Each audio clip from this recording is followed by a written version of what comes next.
बिस्मिल्लाहिर्रहमानिर्रहीम। आज हमारा दूसरा इसी से जनरल साइंस के क्लास 7 के दूसरा पार्ट शुरू है, जिसमें हम बात करेंगे roles of xylem and phloem in transportation transport of water and food.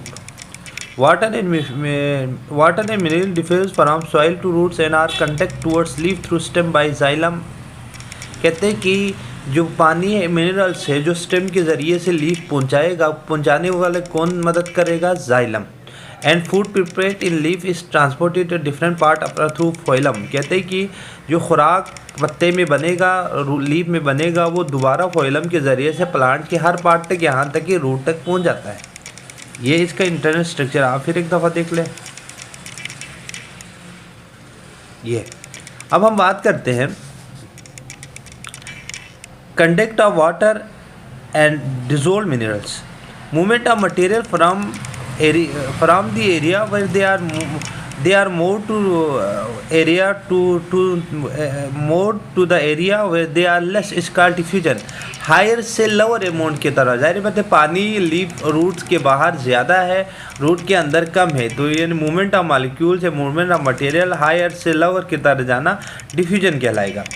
The diffusion through minerals like cell membrane is called osmosis. अगर वो डिफ्यूजन जो किसी सेल के दरमियान सेल की में हो जाए, लाइक द सेल मेम्ब्रेन में हो जाए, उसे हम ओस्मोसिस कहेंगे। As the concentration and water and minerals is more in soil as compare to the root cell, यानी पानी ज़मीन के अंदर ज़्यादा है, रूट में कम है। There the root tissue osmosis the xylem tissue in plant which form a system of pipeline xylem vessel from root to leaf through stem for conduct of water only in one direction. कहते हैं कि जिस तरह pipe के नाली हम टंकी के साथ थ्रू करते हैं, इसी तरह एक चैनल के ज़रिए से जाइलम टिश्यू वेसल्स या जाइलम टिश्यू किसको लेकर जाएंगे? वाटर को लेके जाके कहाँ तक पहुँचाएंगे? लीफ तक, उसी एक ही डायरेक्शन में। ये आप देख सकते हैं डायग्राम के मुताबिक, आप ये देख सकते हैं कि पानी यहाँ से होता हुआ कहाँ तक पहुँच जाएंगे? लीफ तक। ये इसका डायग्राम है। उसके बाद कहते हैं कि transport of food, translocation, food prepared by photosynthesis leaf. कहते हैं कि जो फूड लीफ में बनेगा वो फोटोसिंथेसिस के जरिए बनेगा। कार्बोहाइड्रेट, ग्लूकोज, सुक्रोज, जिसमें ग्लूकोज सुक्रोज मेन कार्बोहाइड्रेट्स के पार्ट्स है। Enter the phloem sieve tube elements, यानी जो फोइलम में दाखिल होगा किसके ज़रिए से? सीव ट्यूब एलिमेंट के ज़रिए।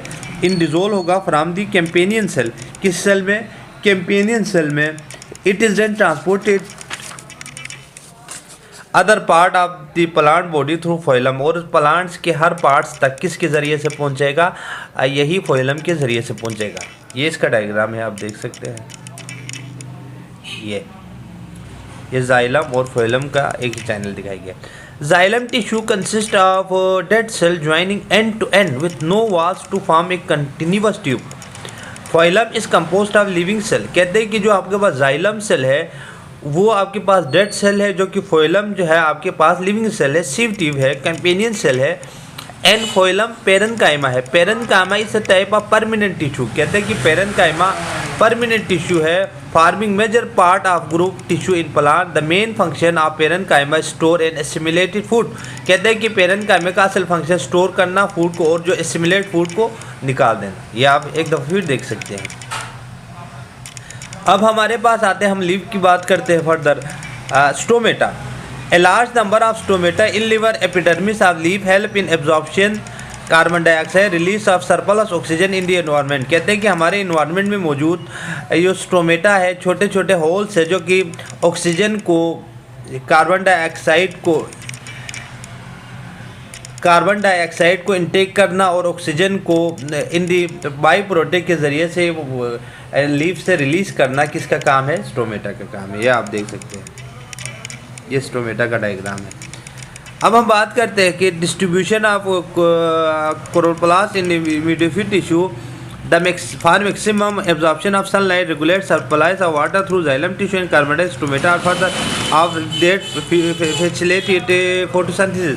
कहते हैं कि फोटोसिंथेसिस का अमल हम आगे टॉपिक में तफसील से बात करेंगे। सिंपल यही बताएं कि कार्बन डाइऑक्साइड और वाटर सनलाइट की लाइट को एब्जॉर्ब करके फोटोसिंथेसिस का अमल करते हैं। अब हम आते हैं फोटोसिंथेसिस।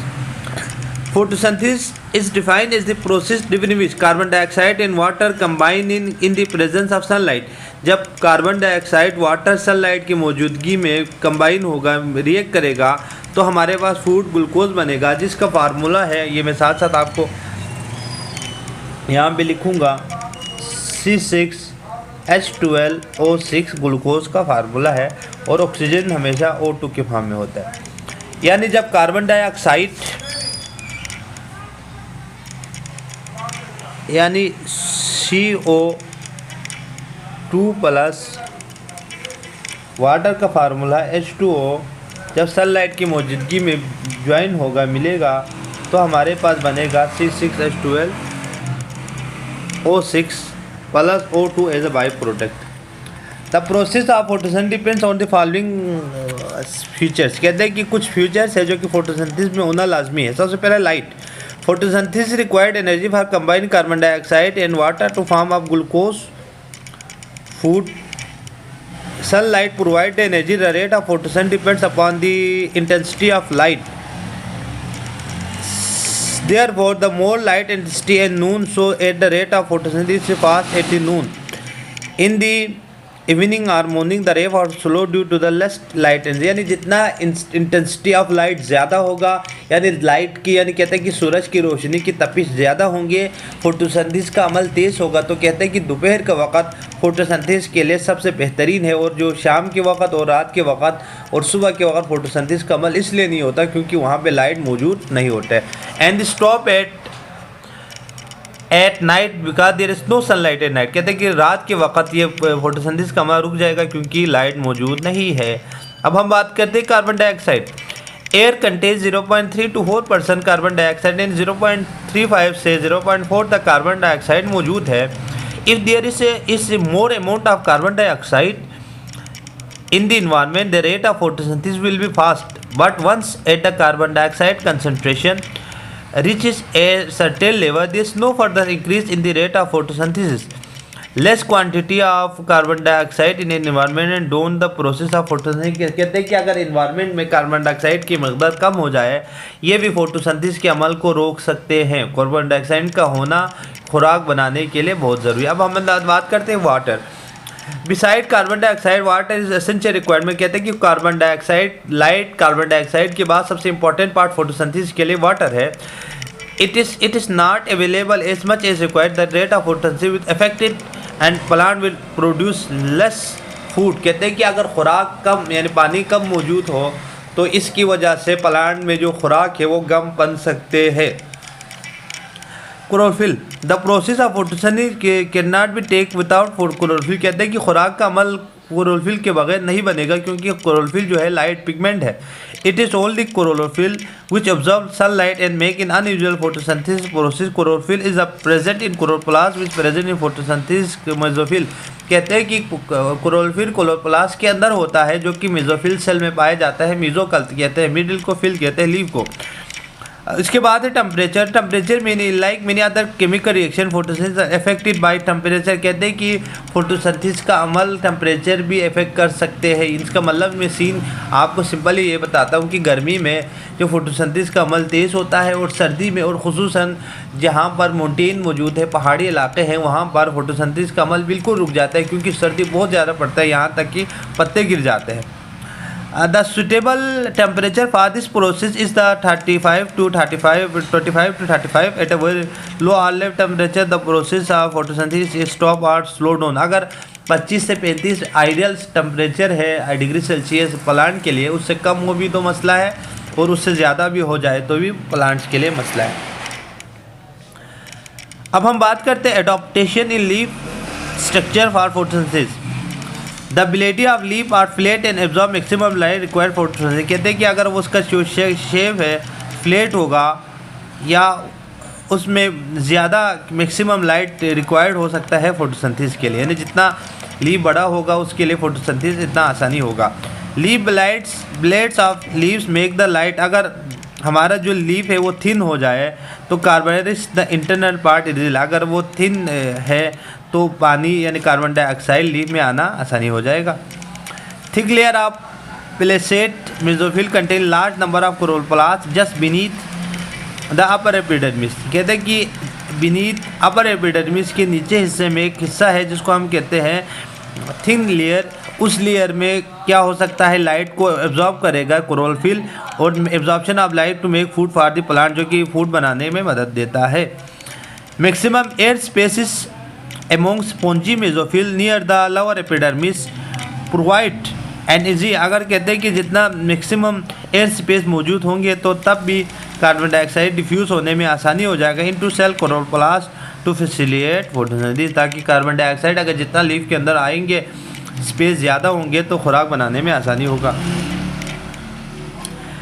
न्यूमेरियस स्टोमेटा इन लोअर एपिडर्मिस जोन में, कहते हैं कि अगर लोअर एपिडर्मिस में न्यूमेरियस स्टोमेटा मौजूद है तो इस maximum carbon dioxide from the air needed for, यानी कैपिलरी एक्शन जो है, आपको पता है कि जो सॉइल के अंदर पानी का मकदार ज़्यादा होता है और लीफ के अंदर पानी का मकदार कम है, यानी लोअर साइड से हाई साइड पे जाना है तो एक ऐसे एक्शन की ज़रूरत है जो पानी पर प्रेशर बिल्डअप करे और अपवर्ड लीफ से डाउनवर्ड से अपवर्ड की तरफ लेके जाए। तो यहाँ पे कहते हैं कि capillary action in narrow xylem vessel in small plants help move upward leaves, कहते हैं कि जब ज़ाहिर बात है उसमें जब प्रेशर कैपिलरी एक्शन का प्रेशर बढ़ जाता है जाइलम वेसल्स में, तब पानी में जो वाटर है वो लीफ तक पहुंच सकते हैं।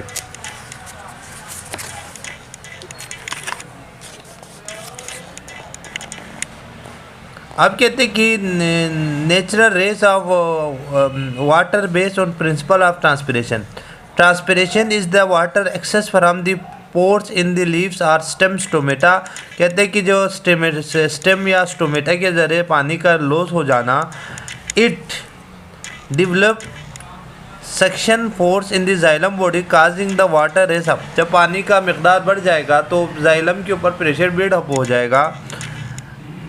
Tell tree having more surface area for transpiration, कहते हैं कि जितना बड़ा ट्री दरख्त होंगे वो ट्रांसपिरेशन के लिए ज़्यादा सूटेबल होगा। Strong action force for are transpirational pull on water in xylem bodies, क्योंकि जाइलम बॉडीज़ पर प्रेशर कम हो जाएगा।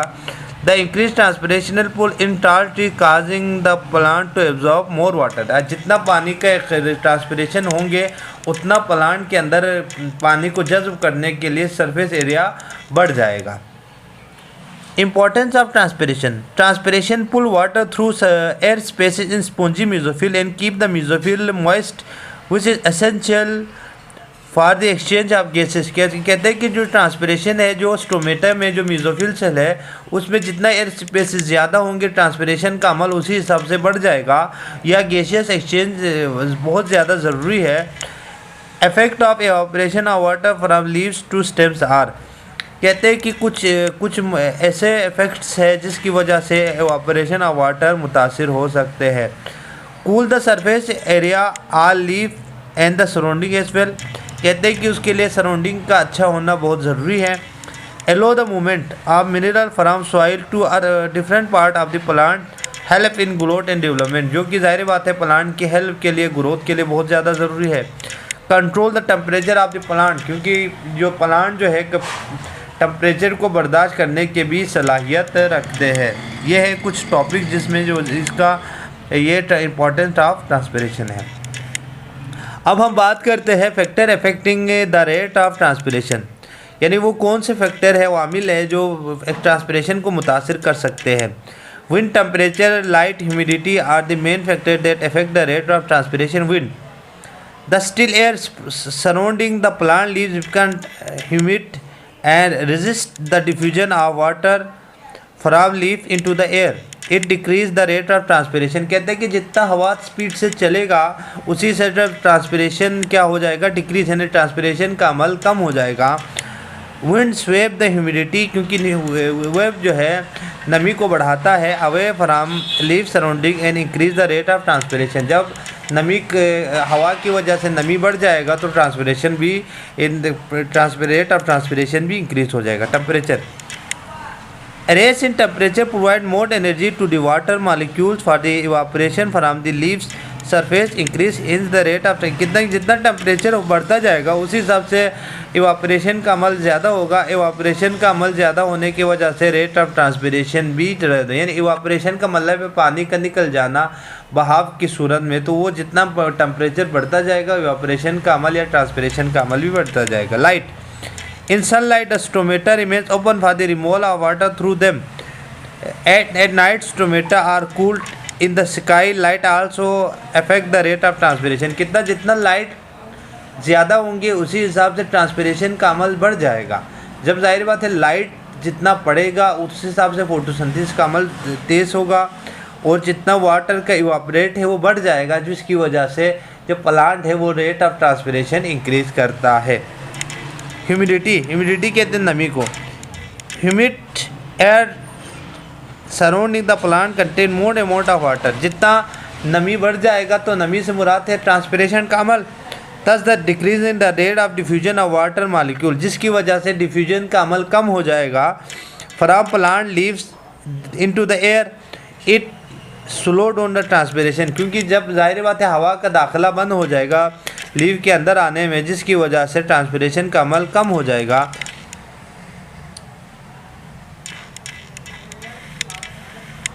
The rate of transpiration is rapid in dry air. कहते हैं कि जितना लाइट ड्राई होगा तो उस हिसाब से जो आपका जो लिपिड्स है एयर का रिपीट है वो बढ़ जाएगा, तेज़ हो जाएगा, या ट्रांसपिरेशन का अमल जितना आप जाहिर बात है जितना नमी का मकदार बढ़ जाएंगे उसी हिसाब से ट्रांसपिरेशन का अमल बढ़ सकता है। इसमें पॉइंट टू एक टेबल दिया हुआ है जिसमें बताते हैं कि gravity does not affect the capillary action, request the teacher in explain why. कहते हैं कि ग्रेविटी कैपिलरी एक्शन को, जाहिर बात है देखो ग्रेविटी से मुराद क्या है, तो जाहिर बात है ग्रेविटी कहते हैं खींचने की ताकत को। खींचने की ताकत का ताल्लुक पानी के इवापोरेट होने से या पानी का लोअर अमाउंट से या सॉइल से लीफ तक जाने का कोई वहाँ तक पहुँचने के लिए कोई ज़रूरी